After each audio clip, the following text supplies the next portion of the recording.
ANC President Cyril Ramaphosa has dared his political detractors in the NEC to give him a date on which day he should resign. In a heated direct political overview report, ANC President Cyril Ramaphosa dared his political detractors to stop discussing his exit in dark corners like cowards. Ramaphosa told the NEC that if he is asked to resign, he will even do it tomorrow. In a frank address, he told his detractors to come and raise the matter of them wanting him to resign to the NEC.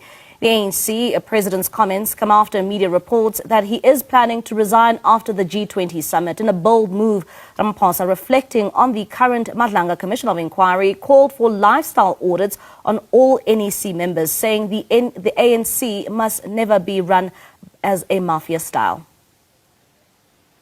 Yeah, what are these gentlemen? The way ANC NEC imsaba ngakhona imsaba kwangathi yi lightning, because apparently lapha ku National Executive Committee ANC they are discussing ukuthi this guy he must be removed. So uCyril wathi stop discussing me emakhoneni, umuntu onenkinga akangiface ngqo angitshele ukuthi ufuna ngiresign nini, and I will gladly resign. So because kune faction ukuthi they want to bring back uThabo Mbeki as the president of the ANC because of they don't even trust uFikile Mbalula ukuthi anga leader this political party. So this guy, one thing that you must understand about this guy, ANC, especially that NEC and the people there in parliament, ubaphethele ama-file wabo, so he will even destroy them in the grave, because this guy ukhumbule ukuthi une i-office of the intelligence is a office in like, so whatever is happening, and futhi urecommend ukuthi i-NEC mele kube ne-lifestyle audit for each and every person olapha ku NEC. So chaza ukuthi obviously you can't just request i-lifestyle audit meanwhile ungakathola ama-hematis. This guy he's a very dangerous person in the ANC, and even if I'm remover, they will regret. That will be the day ANC is buried. Look at what Samgele Masego said to SABC.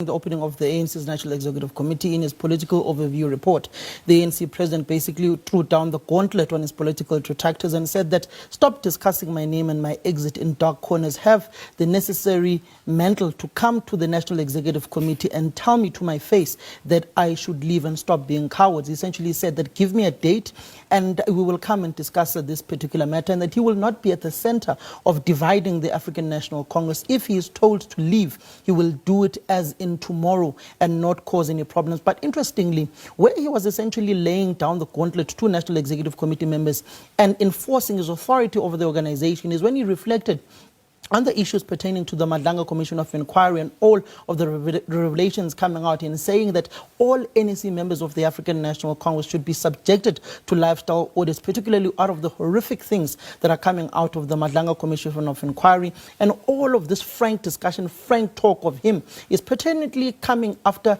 night caucuses are being held about his possible exit, former leaders coming in as interim leaders of the African National Congress and interim leadership taking the ANC to its 2027 conference, the upcoming National General Council of the African National Congress in 3 weeks' time, is essentially emboldening himself within the structures of the ANC and inserting his authority in the National Executive Committee in basically saying, I'm in charge. If you've got an issue with me, stop being a coward. Come and raise it here within the National Executive Committee meeting. And would you say that, some of these reports stem from the fact that there is the NGC meeting, which is taking place, or the NGC conference, which will take place next month, particularly at a time where he is serving his last term in the ANC?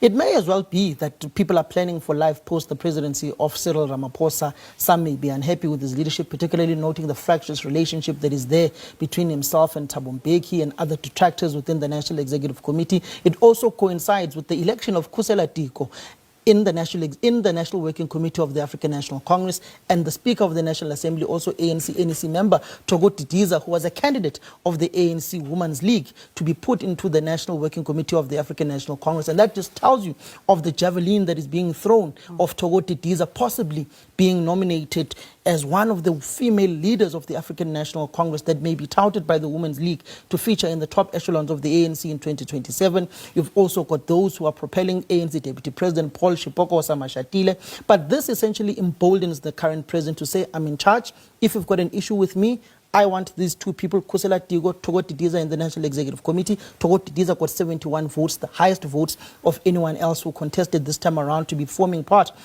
of the ANC's National Working Committee. But the crux of it is, he's further emboldened going towards the National General Council out of this NEC meeting, further emboldened going towards the G20 summit, noting some of the negative reports of Xi Jinping not coming. It's not the first time that Xi Jinping also doesn't come to a G20 summit. It's not the first time that an American president doesn't go to a G20 summit. It's happened in yesteryears before. So ultimately, he is steering the ANC in the direction that he wants it to go, but also emboldening himself, taking those particular jabs at his political detractors.